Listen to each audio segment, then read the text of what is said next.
3-betting, like more or less for a bluff. But he certainly isn't. 38, 21, I think he can very easily flat call my 3-bet or 4-bet with lots of hands against it, so it doesn't make sense to bluff him. But I have very great implied odds against those 200 big blinds, and against him I think I have even very good implieds because he seems to be bad. Small blind is like very tight, aggressive. I doubt we have much implieds against him, but he's very unlikely to squeeze as well. And the big blind is bad as well. I want him in the pot too, so calling here is clearly better than 3-betting. Yeah, just hope to see a deuce in the flop. Since we don't, we're just folding on a board like this. We would certainly fast play or set, but yeah, we don't have it, so we are certainly just giving it up and see what else we got. Once more or less a preflop hand. Here ace-8 suited on the button against some limper for a little bit more than 100 big blinds.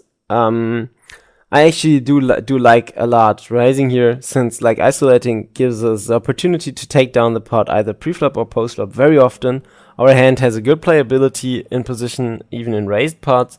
And this is actually why I do think that raising in this case is way better than limping. The difference to the last hand is, first of all, our hand is a little stronger. The effective stacks are way bigger, and the opponent is not as loose as the last one was. And this altogether makes this a raise instead of a limp like in the last hand. So we just make it 5 big blinds, which is pretty standard. And we flop 30-0 on a very dry board. And our limp calling opponent finally decides to do something. To donk bet. Pretty big. The question is, once again, what to do. And without a read here, first of all, I'm folding. This wouldn't be the worst spot to bluff raise, since the board is so absolutely dry that he just can't have much.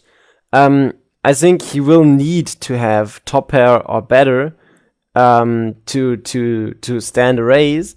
And there's basically just queen, and just the queen, and there's not too many queens that he's limp calling with. Pocket 3s and pocket 5s, pocket 5s and pocket 7s, and that's basically it.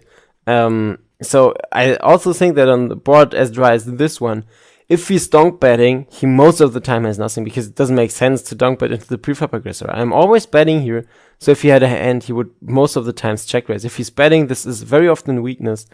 But without the read, it's absolutely no problem just folding this spot, because even if it's very often weak, we also would have to risk lots of money to find that out. If you're raising here, we would like need to make it like 6 at least. So we're risking $6 to win 4.7. So he needs to be folding in probably 60% of the cases. Since we don't know that, and we might be absolutely wrong against this opponent, we might lose a lot by expected value. We might lose a lot of our $6 invested. So it's no problem just folding.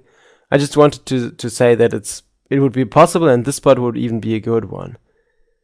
And one more thing about short-handed is that you can sometimes 3-bet lighter than your pure value range. Actually, here queen 10 suited on the button would be a hand that we most of the times would just fold here against some cutoff first in raise. But he actually got way more active than he is now by 17, 14. Since we just forehanded, he's been raising a fair lot, and I have been playing super tight on that table so far. So this is a spot in which you can 3-bet with like suited connectors, suited one-gappers, or small pocket pair, just because you have so much fold equity against him that it's immediately profitable. And the other thing is that sometimes he's even doing mistakes against you post-flop. So I think even if we're behind from equity, if he's calling here, we are in the better position and hopefully the better player, that it still will be profitable for us if he just calls here. But he will just so very often fold that it's okay. He certainly should not overdo that against no opponent short-handed.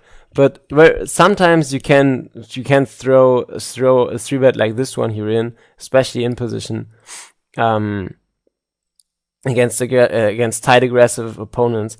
You shouldn't do that against like loose aggressive guys, or like or against maniacs, but against tight aggressive guys it's very effective because they raise a lot first in, but they also fold a lot to 3-bets.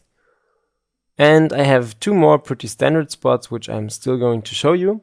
Lower left, ace king offsuit for first in standard raise for 4 big blinds. And we get 3-bet to 12 big blinds by 100 big blind stack. And without too much explanation, this is just a fold. The best thing you can do here against an unknown opponent is folding. Let's see through the other options. If we re-raise here with ace king, we're certainly not 4-bet folding, so we would be 4-bet calling. The question is, how profitable can that be? I think with 4-betting, we still take it down here pre-flop pretty often against him. But since we're raising from UTG, we don't know him, so we can assume on NL25 people very often 3-bet pretty tight. So he's still very often continuing, and against his continuing range, I assume we are behind. So I think 4-betting at the first part would be a minus EV spot, even though if we 4-betted, we would be forced to call, but 4-betting in the first thing would be minus EV since his range is already so tight. And he's not going broke with a range that is worse than ace king offsuit. That 4-betting would be minus EV. The question is, how about calling? Yeah, the problem is we're calling for 1 to 11 implied odds with a hand that misses 2 of 3 flops.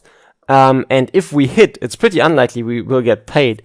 We might get paid on an ace high board by ace queen or on a king high board by king queen or something, but he's not very frequently 3-betting that pre-flop, and if he is, he's not always stacking off post-flop.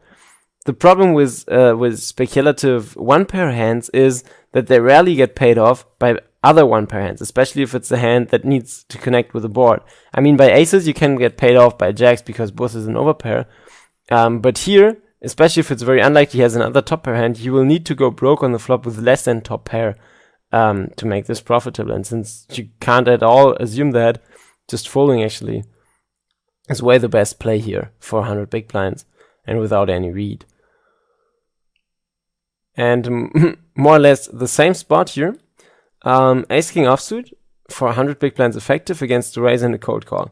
This is a standard 3-bet, and I would actually make it 3 times the raise plus once for the cold callers, so I'm 3-betting 16 big blinds.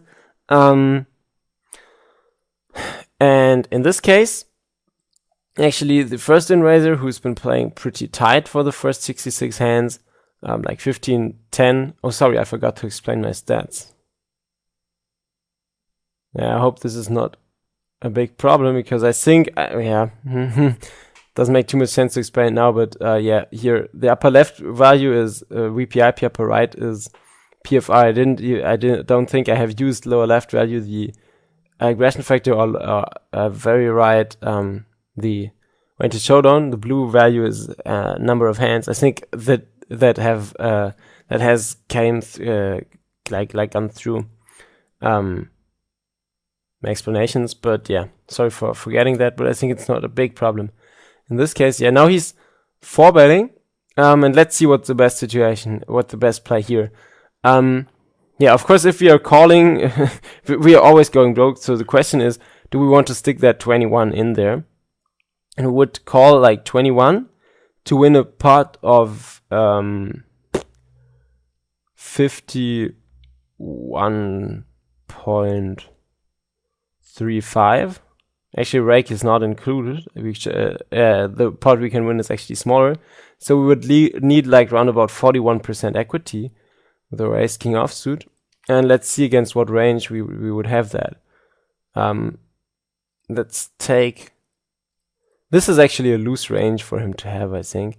And even against that range, we are more behind. So you would need to 4-bet looser than queens plus an ace king to make going broke with ace king here profitable.